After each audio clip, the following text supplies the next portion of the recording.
অনুরোধ করি যুবক, প্লিজ যুবক, হৃদয়টাকে মেরে ফেলিও না। তুমি দেখো না, তোমার বয়স 22, 10 বছর বয়সে মা বলেছে স্কুলে যা, মাদ্রাসা যা, মানুষ হবি, ভবিষ্যৎ ভালো হবে। তুমি শোনোনি ক্রিকেট, ফুটবল, সিনেমা, নাটক, কোথায় বিয়ে, কোথায় গায়ে হলুদ, গান বাজনা বাজিয়ে তোমার জীবন কাটাই দিছো। যুবক দেখো, 22 বছর বয়সে তুমি মূর্খ। তোমার পাশের বন্ধু পাইলট স্কুলে পড়ে, হ্যাঁ 10টা টিউশনি পড়ায়, 30,000 টাকাও কামায়। হ্যাঁ, তুমি যাকে বিয়ের প্রস্তাব দিচ্ছ কেউ রাজি নাই, ওর জন্য 5টা ঘর আসে। ওর মা বলছে এখনো ছোট, আরো পড়াশোনা করুক, আর তুমি বিয়ের জন্য হন্য হয়ে খুঁজতেছ। কোনো রিক্সাওয়ালা তোমাকে মেয়ে দিতে রাজি? তুমি দেখো 10 বছর 15 বছর বয়সে যদি মায়ের ওই কথা মেনে নিতা, তাহলে তুমি আজকে উপকৃত থাকতা। আমি জামশেদ মজুমদার 27 বছর বয়সে এসে তোমাকে বলছি তুমি গান বাজনা ছেড়ে দাও।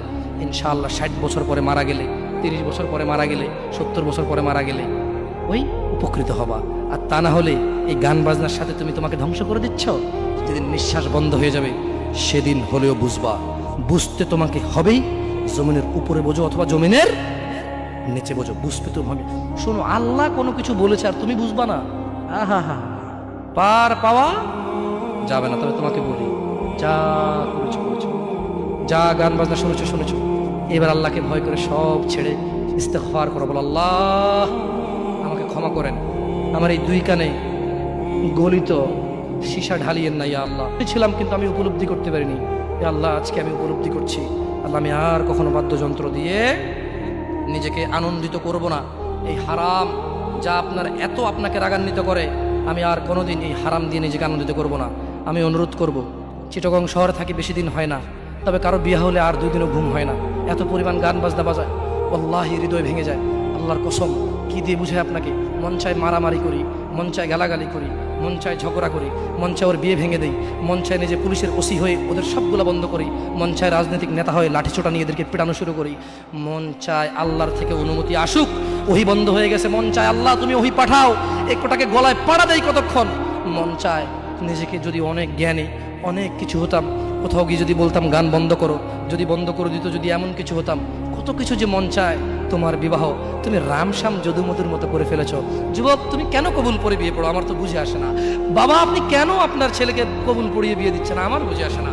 ভাই, আপনি কেন আপনার মেয়েকে কবুল পড়িয়ে বিয়ে দিচ্ছেন? আমার বুঝে আসে না। আপনার মেয়ে হলুদ কাপড় পরে, মাথার মধ্যে খোপা দেয়, 3 জনে এসে দুধ খাওয়ায়, 4 জনে কোলে নিয়ে নেয়, 6 জনে গান বাজায়, 10 জনে এসে হলুদ মাখে, শুধু বুঝি মৌলবি দিয়ে কবুল পড়ালে বুঝি মুসলিমের বিয়ে হয়? শুনুন, আপনার নবী মুহাম্মদুর রাসূলুল্লাহ সাল্লাল্লাহু আলাইহি ওয়াসাল্লাম কবুলের পদ্ধতি দিয়ে গেছেন, তাই কবুল পড়ায় মুসলমানের বিয়ে মনে করেন না। কিন্তু বাকি যেগুলো করেন এগুলো কার পদ্ধতি? কার? মিথ্যা কথা বলবেন না।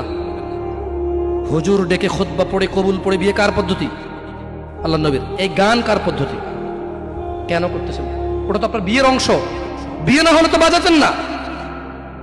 বিয়েকে কেন্দ্র করে যেমন কবুল বলছেন, বিয়েকে কেন্দ্র করেই তো গানটা বাজাচ্ছেন। কয়জন নবীর উম্মত আপনি? আপনার নবীর নাম কি? আই এম আস্কিং ইউ, আপনার নবীর নাম কি? আমার নবীর নাম মুহাম্মদ রাসূলুল্লাহ সাল্লাল্লাহু আলাইহি ওয়াসাল্লাম। Who is the messenger of Allah for you? আপনার জন্য আল্লাহর নবী কে? কোন নবীর সুন্নত পালন করলেন গান বাজিয়ে? আপনার জন্য আমার বিল্ডিংটা ভেঙে পড়বে, বলে রাখি ছাড়বো না। আল্লাহ তুমি আমার ভাইদেরকে হেদায়েত দাও ইয়া আল্লাহ, ছাড়বো না। এই যে ভূমিকম্প হলো আপনার গান বাজনা বাজানোর কারণে। মুহাম্মদ সাল্লাল্লাহু আলাইহি ওয়াসাল্লাম কি মিথ্যা কথা বলে? কারা কারা হাত তোলেন তো যে মুহাম্মদ সাল্লাল্লাহু আলাইহি ওয়াসাল্লাম জানে না, মুহাম্মদ সাল্লাল্লাহু আলাইহি ওয়াসাল্লাম জানে না, এরকম কারা কারা স্বীকার করে?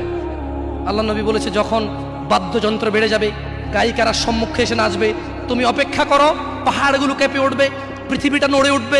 জালজালা ইযা জুলজিলাতিল আরদু জিলজালাহা, যখন পৃথিবী প্রবল কম্পনে প্রকম্পিত হবে। ওয়া খরাজাতিল আরদু আসকালাহা, যখন এই মাটি তার ভিতরে যা আছে একদম লাথি মেরে বের করে দেবে, লাশ হোক আর যাই হোক, মাটি বলবে যে বের হও, বের হও আমার থেকে, বের হও, আমি তোর আর কাউকে রাখবো না। ওয়া ক্বালাল ইনসান, মানুষ বলবে মা লাহা মা লাহা, পৃথিবীটা কি হলো, এই মাটির কি হলো? কেন সে কবরগুলো লাশগুলো বের করে দিচ্ছে? কেন সে স্বর্ণ মতি হীরা মানিক্য বের করে দিচ্ছে? মা লাহা, এর কি হলো? কেন পাহাড় নড়ে উঠছে? কেন পাহাড় ভেঙে চূর্ণ বিচূর্ণ হয়ে যাচ্ছে? মানুষ বলবে মা লাহা, পৃথিবীর কি হলো? বিআন্না রাব্বাকা আওহা লাহা, পৃথিবী এটা করবে বিআন্না রাব্বাক, কারণ তোমার প্রতিপালক আওহা লাহা পৃথিবীকে আদেশ করেছে। আপনি গান শোনেন, আমি শুনি না, আপনি গান বাজান, আমি বাজাই না। যখন চিটাগং নড়ে উঠলো ভূমিকম্পে, আপনার বাড়ির সাথে আমার বাড়িটাও উঠছে। বন্ধ করেন এই জুলুম আমাদের উপর। আল্লাহর দিকে তাকিয়ে বন্ধ করেন, আল্লাহর দিকে তাকিয়ে বন্ধ করেন। আপনার বাড়িটা যদি ভেঙে ফেলেন, তো ইচ্ছা বুলডোজার এনে ভেঙে ফেলেন, কেউ ধরবে? কেউ জিজ্ঞেস করবে আপনাকে? আপনি গান বাজনা শুনে এভাবে পৃথিবীতে বিপর্যয় নিয়ে আসতেছেন। ইত্তাকিল্লাহ হাক্কা তুকাতিহ, আল্লাহকে ভয় করেন যেভাবে ভয় করা উচিত। ইয়া শাবাব, আহলুল মুনাফিক, নামধারী কিছু মুসলমান, এদের ফাঁদে পা দিও না। তারা চায় তোমরা নেশায় মত্ত হয়ে তোমরা তোমাদের জীবনটাকে জাহান্নামে উজাড় করে দাও। তারা চায় তোমরা শয়তানের ফাঁদে পা দিয়ে তোমরা আল্লাহ দ্রোহিতা এবং রাসূল দ্রোহিতায় মেতে ওঠো। অথচ আল্লাহ চায় তোমরা সফলতার দিকে আসো, আল্লাহ চায় তোমরা আল্লাহর ক্ষমার দিকে আসো, তোমরা সফল হও, আল্লাহ চায়। আল্লাহ সুবহানাহু ওয়া তাআলা বলেন, ইয়া আইয়ুহাল্লাযীনা আমানু ইন্নামাল খামরু ওয়াল মাইসির ওয়াল আনসাব ওয়াল আজলাম রিজসুম মিন আমালিশ শাইতান ফাজতানিবুহ লাআল্লাকুম তুফলিহুন। হে তোমরা যারা ঈমান এনেছো, মদ, জুয়া, মূর্তি পূজার বেধি ও ভাগ্য নির্ণয় গণকের কাছে যাওয়া শিরক, গণকের কাছে যাওয়া শিরক। ভাগ্য নির্ণয় করার শর্ত কেবল ঘৃণার বস্তু, শয়তানের কাজ, কাজেই তোমরা সেগুলো বর্জন করো। ফাজতানিবু, কাজেই তোমরা সেগুলো বর্জন করো। ইয়া শাবাব, হে মানুষ, তোমরা মদ, জুয়া, গান বাজনা, ভাগ্য নির্ণয় করে এরকম জিনিস থেকে বেঁচে থাকো। আল্লাহ বলছেন যে রিজসুম মিন আমালিশ শায়তান, এগুলো শয়তানের কাজ, এগুলো ইবলিসের কাজ। ফাজতানিবু, আল্লাহ বলছে হে আমার বান্দারা, ফাজতানিবু, এগুলো থেকে বেঁচে থাকো। কেন? লাআল্লাকুম তুফলিহুন, যাতে তোমরা জিতে যাও, যাতে তোমরা সফল হও, যাতে তোমরা জান্নাতি হও, যাতে তোমরা ভয়াবহ আগুন থেকে বেঁচে যাও। জাহান্নামের আগুন কি? নাযাআতাল লিশ-শাওয়া, চামড়া খসে দেবে, এটা হচ্ছে জাহান্নামের আগুন। জাহান্নামের আগুন থেকে বাঁচার দরকার আছে না নাই? এইভাবে এলোমেলো চলাফেরায়, শুক্রবারের নামাজে গিয়ে বাকিও সব বাদ দিয়ে নামাজও পড়বো, শুধু খাবো। আরে বাস্তবতা এমন, এখনকার ঘুষখোররা বলে যে শোনেন 3 লাখের নিচে হবে না, আপনাকে বুঝতে পারতেছি না, জোরের টাইম চলে যাচ্ছে, দিলে দেন, না দিলে যায় নামাজ যাই। বড় আশ্চর্য, বড় আশ্চর্য। আরে ভাই, নামাজ আল্লাহর সাথে অপরাধ, ক্ষমাকারী কে? জানা আল্লাহর সাথে অপরাধ, ক্ষমাকারী কে? মদ পান আল্লাহর সাথে অপরাধ, ক্ষমাকারী কে? কিন্তু যার থেকে ঘুষ নিছেন, এটা কি আল্লাহর হোক না মানুষের হোক? ক্ষমাকারী কে? মানুষ, আল্লাহ না। আল্লাহ ক্ষমা করবে না, আল্লাহ নিজের উপরে হারাম করে দিয়েছে এটা। আপনি যদি বলেন যে আমি 3 দিন ভাত খাবো না, পারবেন? এই ওয়াদার উপর থাকতে পারবেন? নাকি খিদের জ্বালা খেতেই হবে? আল্লাহ এতটাই ক্ষমতাবান, তিনি যদি বলেন যে আমি এটা করব না, তিনি এটা না করে থাকতে পারেন। অনেকে বলে যে আল্লাহ চাইলে পুরুষেরটাকে মহিলা বানাইতে পারবে। আমরা বলি যে আল্লাহ চাইলে সবই পারবে, কিন্তু আল্লাহ এখানে বলে যে আমি চাইবই না এটা। আর আল্লাহ এত ক্ষমতাবান, আমি এটা করব না বলে পৃথিবীর কেউ জোর করে ওনাকে করাইতে পারবে না। আমরা কথা বুঝতে পারছেন? এই জন্য মানুষের হক যে নিচ্ছেন আপনারা, আল্লাহ ক্ষমা করবে না। তো প্রশ্ন, আল্লাহ এত ক্ষমতাবান, আল্লাহ ক্ষমার মালিক না আল্লাহ? আল্লাহ এই ক্ষমতাটা তার বান্দাকে ভালোবেসে দিয়ে দিছে। হ্যাঁ বান্দা নে, তোকে দিয়ে দিলাম এখতিয়ার, আমি আল্লাহ মিথ্যা কথা বলি না। তোর হক যে খাবে, তুই মাফ করলে সে মাফ পাবে, মাফ করবো না। আমি দাখিলে দিব না জায়গায়, কি করবে না? আমি না কি গলাবো না। লা ইলাহা ইল্লাল্লাহ, সুবহানাহু, তিনি পবিত্র। তো তারা চায় তোমরা মদ, জুয়া, নেশায় ব্যতিব্যস্ত হয়ে থাকো। নামধারী মুসলিমরা চায়, মুনাফিকরা চায় এটা। কাফেরদের দোষ দিয়ে লাভ নাই, 90% মুসলমানদের দেশ, আপনারাই তো বলেন। তা কাফের কি করে এখানে? এখানে মদের আড্ডার মালিক মুসলমান, এখানে গানের আড্ডার মালিক মুসলমান, এখানে ডিসকেবলের মালিক মুসলমান, এখানে মানুষ মারে মুসলমানের কথা, এখানে মানুষ বাঁচায় মুসলমানের কথা, এখানে দুজনে যায় উঠা নিয়ে চলে আসে কাউকে মুসলমানের কথায়। মুসলমানের বাড়ির নিচে মসজিদ, মুসলমানের দোকানের উপরে মসজিদ, মুসলমানের ঘরের পাশে মসজিদ, মুসলমান নামাজ আসে না, কাফের দোষ দিবেন কিভাবে আপনি? সবই তো মুসলমান। তো এরা কি মুসলমান না মুনাফিক? এরা মিথ্যাবাদী। কি আপনারা মনে কষ্ট নিচ্ছেন যে আমাদেরকে গালি দিয়ে গেল? ওয়াল্লাহি ওয়াল্লাহি ভুল বুঝিয়েন না। আমি এই কথাগুলো বলে বুঝাতে চাচ্ছি, আপনি যে নামাজ পড়েন না, এটা ছাড়া বিকল্প নাই। আমি বলি না যে আপনি খারাপ জাহান্নামে চলে যাবেন, না। আপনার মালিক কে? তিনি যদি আপনাকে জান্নাত দেয় ক্ষমা করে, কেউ ঠেকাইতে পারবে? কিন্তু মনে রাখবেন, তিনি মিথ্যা কথা বলেন না। তিনি বলে দিয়েছে তিনি কাদেরকে জান্নাত দেবে। উনি পৃথিবী পরিচালনা করেন একটা নিয়ম শৃঙ্খলায়। কিভাবে? একটা নিয়ম শৃঙ্খলায়। বুঝে আসছে না, আসে নাই? যাই হোক, ইবনে আব্বাস রাদিয়াল্লাহু আনহুমার বর্ণনায় রাসূল সাল্লাল্লাহু আলাইহি সাল্লাম বলেন, আল্লাহ তাআলা মদ, জুয়া, তবলা, সারেঙ্গি হারাম করেছেন। তিনি আরো বলেন, নেশাগ্রস্ত করে এমন প্রত্যেক বস্তু হারাম। মুসনাদে আহমদ ও আবু দাউদ এসেছে। এছাড়াও বহু প্রমাণ ও নির্ভরযোগ্য হাদিস রয়েছে যাতে গান, বাদ্যযন্ত্র হারাম ও নাজায়েজ। বলা হয়েছে এই ব্যাপারে বিশেষ সতর্কবাণী রয়েছে ও কঠিন শাস্তির ঘোষণা করা হয়েছে। রাসূলুল্লাহ সাল্লাল্লাহু আলাইহি সাল্লাম বলেছেন, আমার উম্মতের মধ্যে এমন সম্প্রদায় হবে যারা জেনা, ব্যভিচার, রেশমি কাপড় ব্যবহার, মদ, পান ও গান, বাদ্যকে হালাল করবে।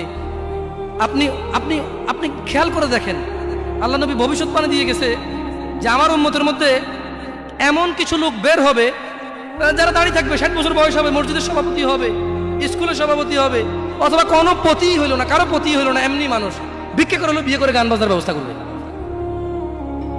ভিক্ষা করে হলো গান বাজার কি করবে? ব্যবস্থা করবে। নালে তাকে বিয়ে হচ্ছে না, নালে কি হচ্ছে না? বিয়ে হচ্ছে না। ওয়াল্লাহি যত পোলা তার বিয়েতে গান বাজা, বাবা জীবিত, এই বাবা দায়ী। যদি ওই বাবা বিয়েতে উপস্থিত থাকে, বাবা ছেলেকে ডাইরেক্ট বলবে, শোনো, তোমার যৌবন আছে, তোমার ইনকাম আছে, তোমার ক্ষমতা, তুমি গান বাজনা বাজাবা। আমি বাবাকে আল্লাহ ক্ষমতা দিছে, আল্লাহকে আমি রাজি থাকবো না, তোমার বিয়ে হবে না। মেয়েকে বলবেন, তোর বিয়ে হবে না, তুই গায়ে হলুদে যাবি? মানে আমি খালি এখান থেকে সরে যাই আর বলবো যে এইটা আমি বিয়েতে থাকবো না, এই বিয়ে হারাম, গান বাজনা বাজতেছে, গায়ে হলুদ হচ্ছে, আমি বিয়েতে থাকবো না, এটা আল্লাহ আমার পাওয়ার দিচ্ছে। তুই মক্কার ইমামে যদি বিয়ে পড়াস আর আমি না রাজি না থাকি, তোর বিয়ে হারাম। বুঝে আসছে না, আসে নাই? পোলাই যদি মাইয়ে যদি নিজের পাওয়ার ইস্তেমাল করে, আপনিও নিজের পাওয়ার ইস্তেমাল করেন। বলেন যে কি পাওয়ার দেখাস রে আমার সাথে, আমি তোর বাপ, কি পাওয়ার দেখাস তুই? তুই আমাকে জাহান্নামে নিয়ে যাবি? নো, ফেরাউন পারেনি, নমরুদ পারেনি, আবু জাহেল পারেনি, আবু লাহাব পারেনি। তুই আমার জন্মের ছেলে, তুই এমন কাজ করবি আমাকে জাহান্নামে নিয়ে যাবি? না, আমি তোর সাথে একমত না, এই কাজে আমি নাই, এই কাজে আমি। বলতে পারবেন? বলতে পারবেন? দেখুন, বলতে পারেন আর না পারেন, এখানে স্বীকৃতি দেন আর না দেন, বলা উচিত। যাই হোক, রাসূলুল্লাহ সাল্লাল্লাহু আলাইহি সাল্লাম বলেন, যে ব্যক্তি দুনিয়াতে মদ পান করবে যে ব্যক্তি দুনিয়াতে মদ পান করবে ও তওবা করবে না, সে আখিরাতে তা থেকে বঞ্চিত থাকবে। দেখুন দিনী ভাইরা, জিনা, ব্যভিচার এত পরিমাণ বেড়েছে। হে মুসলমান, হে মানুষ, মুনাফিকের ফাঁদে পা দিও না। তারা চায় তোমরা বেহায়াপনা, নির্লজ্জতা, নোংরামো, অশ্লীল চরিত্রকে আপন করে নাও, যা তোমাদের দুনিয়া ও আখিরাতকে সম্পূর্ণ ধ্বংস করে দিবে, যা তোমরা তোমার নিজের ও তোমার ভবিষ্যৎ প্রজন্মের দুনিয়া ও আখিরাত অন্ধকার করে দেবে। এই ব্যাপারে আল্লাহ সুবহানাহু ওয়া তাআলা সূরা আল ইসরা বলছেন, ওয়ালা তাকরাবুজ জিনা, তোমরা জিনার কাছেও যেও না, ইন্নাহু কানা ফাহিশাতাও ওয়া সাআ সাবিলা, নিশ্চয়ই এই জিনা ব্যভিচার, নিশ্চয়ই এই জিনা ব্যভিচার, নিশ্চয়ই এই জিনা ব্যভিচার অশ্লীল, অশ্লীল, অশ্লীল, অশ্লীল, নিকৃষ্ট, নিকৃষ্ট, নিকৃষ্ট আচরণ। রাসূলুল্লাহ সাল্লাল্লাহু আলাইহি সাল্লাম বলেন, জিনাকারী ব্যক্তি যখন সে জিনা করে ওই সময় তার ঈমান থাকে না। চোর যখন চুরি করে ওই সময় সে মুমিন থাকে না। মদখোর, নেশাগ্রস্ত লোক যখন সে নেশা করে ওই সময় তার ঈমান থাকে না। চিন্তা করে দেখেন তো, মদ খাওয়া অবস্থা মারা গেলে কি হয়ে মরলেন বলেন তো? যতই হজ করেন, কি হয়ে মরলেন? হজ করতে কে বলছে? আল্লাহ। হজ করতে কে বলছে? মুহাম্মদ সাল্লাল্লাহু আলাইহি সাল্লাম। নামাজ পড়তে কে বলছে? আল্লাহ। নামাজ পড়তে কে বলছে? মুহাম্মদ সাল্লাল্লাহু আলাইহি সাল্লাম। ওই একই মুহাম্মদ সাল্লাল্লাহু আলাইহি সাল্লাম বলছে, চোর চুরি করার সময়, মদখোর মদ খাওয়ার সময়, জিনাকারী ব্যক্তি যতক্ষণ ওই মহিলার সাথে থাকে, এর ঈমান কি? বলেন, কতদিন বাঁচবেন? কে আছেন বলতে পারেন? আবারও পাইলাম না। আমি ভাবছি এতক্ষণ ওয়াজ শোনার পর একটু সাহস হবে, বলবো যে আমি এতদিন বাঁচবো। তো যে জিনা করতে গেলেন, তার মানে গ্যারান্টি আছে যে যা জিনাটা না করে চলে আসবো, তারপরে মরবো তওবা করে? না, এরকমই তো কিছু নাকি? আল্লাহ আমাদেরকে বুঝার তৌফিক দান করুন। দেখুন দিনী ভাইরা, আল্লাহ সুবহানাহু ওয়া তাআলা বলছে যে নিশ্চয়ই তোমাদের ধন সম্পদ ও তোমাদের ছেলে সন্তান তোমাদের জন্য পরীক্ষা। এবং তোমাদের শত্রু। কিছু কিছু ক্ষেত্রে ছেলে সন্তানের ধন সম্পদ কি শত্রু। যে এই ছেলের জন্যই তো রেপ করে আসছে, আপনি বলছেন যে না আমার ছেলে নির্দোষ। 5 লাখ টাকা উকিলকে দিয়েছেন, 10 লাখ টাকা অমুককে দিয়েছেন, 3 লাখ টাকা অমুককে দিয়ে একটা মেয়ের জীবন নষ্ট হয়ে গেল, আপনি পরোয়াই করেন। কার জন্য এটা করেছেন বলেন তো? আপনার নিজের জানা করার কারণ নাকি ছেলে? নিজের জন্য না ছেলের জন্য? হ্যাঁ, তো বলেন এই ছেলে কি শত্রু না মিত্র? এই ছেলের এই যে আপনি একটা অন্যায়কে সাপোর্ট করে গেলেন, যদি আল্লাহ আপনাকে জিজ্ঞেস করে আপনার বাচ্চা আছে, এই অন্যায়টা আপনি কার জন্য করছেন? কার জন্য? তাহলে এই ছেলেকে শত্রু না বন্ধু? এই জন্যই দিনী ভাইয়েরা, আমি আপনাদের লাস্ট 2-3 মিনিট কথা বলে আমি ইনশাল্লাহ, আপনাদের বক্তারা এসে গেছেন, নিয়ে আসতে পারবো। আমি কতক্ষণ বলবো? আমার রাজশাহীর দিকে যেতে হবে একটু, এক্স্যাক্টলি 5 মিনিট ইনশাল্লাহ। দেখুন অনেক কথা বলেছি, হয়তো এই বয়সে অনেক কথা আমার মুখে মানায়ও না। আসলে সব কিছুরই তো একটা বয়স আছে। ছোট মানুষ যদি বুড়া পাকনা পাকনা কথা বলি, মুরব্বীদের গায়ে এমনি লাগবে, পাকনা পাকনা কথা বলে বয়স কত রে তো, কি বুঝতে দুনিয়া, ঠিক না? তবু আমি আপনাদেরকে বলি একটা কথা, আপনারা আমার কোনো কথায় মনে কষ্ট নেবেন না। আমার হাত পা নড়ে চড়ে একটু বেশি, তো এই জন্য আপনারা অহংকার নিয়েন না। আমি সৌদি আরবে বড় হয়েছি, কি বলবো জানি না, অনেকেই মাইন্ড করেন, আমার এটা নড়ে যায়, কিচ্ছু করার নাই। আমি এইভাবে ধরে রাখি অনেকক্ষণ, এইভাবে ধরে রাখি অনেকক্ষণ, কিন্তু আবার চলে আসে আমার হাত, বুঝছেন? তো আপনারা অহংকার দৃষ্টিতে দেখিয়েন না, এটা আমার অভ্যাস। খায়ের ইনশাআল্লাহ, আশা করি আপনারা বুঝবেন, সবাই এখানে বুদ্ধিমান মানুষ। আমি এতক্ষণ থেকে আপনাদেরকে কিছু নসিহত করেছি, আপনাদেরকে বলে রাখি, আপনি, শুধু আপনি না, এই পৃথিবীতে যত মানুষ আর জিন আছে সব যদি একসাথে হয়ে ফন্দি করে যুক্তিশলা পরামর্শ করে আল্লাহ দ্রোহিতা, আল্লাহ বিরোধী কাজ করে, আল্লাহর কিছুই যায়? জোরে বলেন তো, আল্লাহর কিছুই যায়?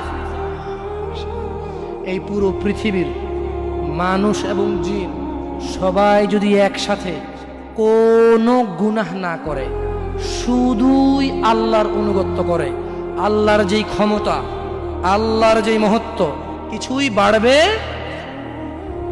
কিছুই বাড়াইতে, কিছুই কমাইতে পারবেন না। আপনাকে একটা কথা বলি, নিজেকে বেশি অপরাধী মনে করিয়েন না।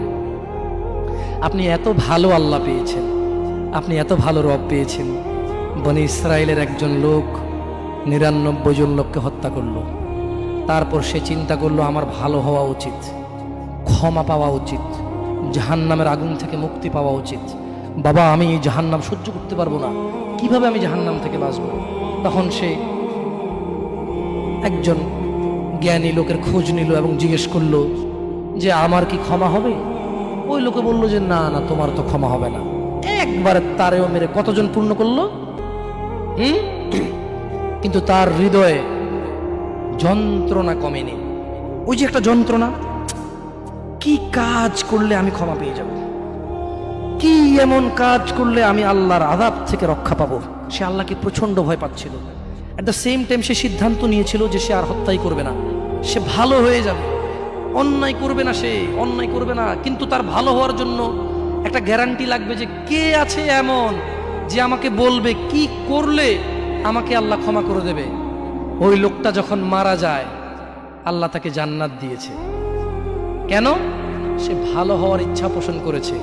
আপনিও ভালো হওয়ার ইচ্ছা পোষণ করেন, করবেন তো ইনশাআল্লাহ। আর ভালো কখন হতে হবে? কালকে? কালকে? কখন থেকে ভালো হতে হবে? না, বিয়ের পরে। ভালো কখন থেকে হতে হবে? না, চাকরির পরে। ভালো কখন থেকে হতে হবে? একটু দাঁড়ি টাড়ি পাকার পরে, নাকি এখন থেকে? একটু নিজেকে প্রশ্ন করিয়েন, যখন বলবেন কালকে থেকে ভালো হয়ে যাব, মহা অন্যায় কথা। মানে আপনি নিশ্চিত গ্যারান্টি দিয়েছেন আপনি কালকে পর্যন্ত বাঁচবেন। এটা কত জঘন্যতম কথা না? আল্লাহ আমাদেরকে বোঝার তৌফিক দান করুন দিদি ভাইরা। একটা হাদিসে কুদসি শুনিয়ে চলে যাবো ইনশাআল্লাহ তাআলা। বক্তা এসে গেছেন মাশাআল্লাহ আলাইহি, আল্লাহ ইয়াহফাযহু ওয়া ইয়াহফাযকুম। আল্লাহ সুবহানাহু ওয়া তাআলা ফেরেশতাদেরকে ডেকে বললেন, কাকে কাকে ডেকে বললেন? ফেরেশতাকে, যে হে ফেরেশতারা, আমার কোনো বান্দা সে যদি গুনাহ করার ইচ্ছা করে, কি করার ইচ্ছা? তুমি লেখিও না।